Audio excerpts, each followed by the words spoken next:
Steve Judah. All right, Keoni, thank you for your time. And we only just recently learned that you were having this fight with Derek Campos, so I think the most appropriate place to start is tell us how you got this fight. I was originally on the card. Supposed to fight Saeed Awad on the prelims. Um, Saeed ended up getting injured or something. He wasn't able to fight this weekend, and the same thing happened with Derek's opponent, Roger Huerta. So now we're here. All right.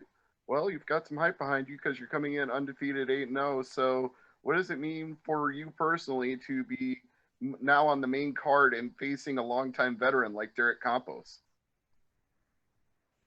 Uh, it means a lot, man. It's a culmination of a lot of hard work, a lot of years of grinding, and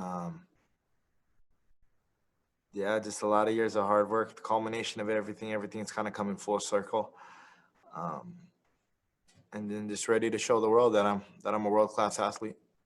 All right. And if you were preparing for Sadawad, then he's also a longtime veteran and game opponent as well. So, how much has really changed for you going from one veteran like that to another? Honestly, really not too much. They're very similar stylistically. Saad's a little bit longer, a little bit taller, a little bit bigger, but they both like to sit in there and bang, and both are vets and have fought some of the guys at the highest level of the sport. So I'm stoked for the challenge. All right. We look forward to seeing you fight on Saturday night. Thank you. Thank you. Next question comes from Kevin Vargas. Hey, Keoni. One of the questions is going into this fight, your second fight with Bellator. Not a lot of people know about you. What are you trying to showcase in this fight, and how are you trying to put your name out there? Just do my job and go out there, fight and win, and everybody will know because everybody knows his name. But when I win, everybody will know mine.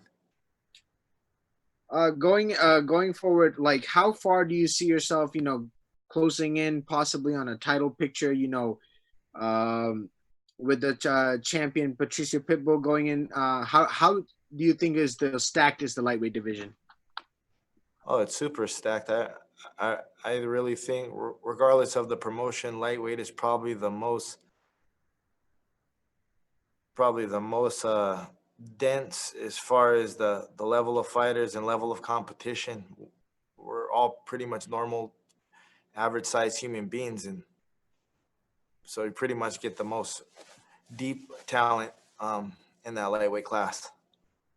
All right, so since you're saying that it's stacked, if you seem to be just floating around in the division, do you see yourself moving up, or do you see yourself moving down in the future, or just planning to stay in the lightweight division?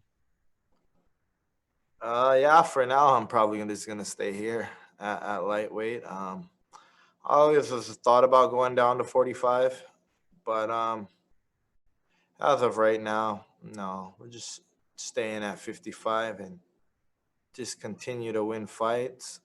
And yeah, all I do is just focus on the next fight ahead. I don't really get too far off into the future or anything like that. I just kind of focus to what's at in front of me and live in the now.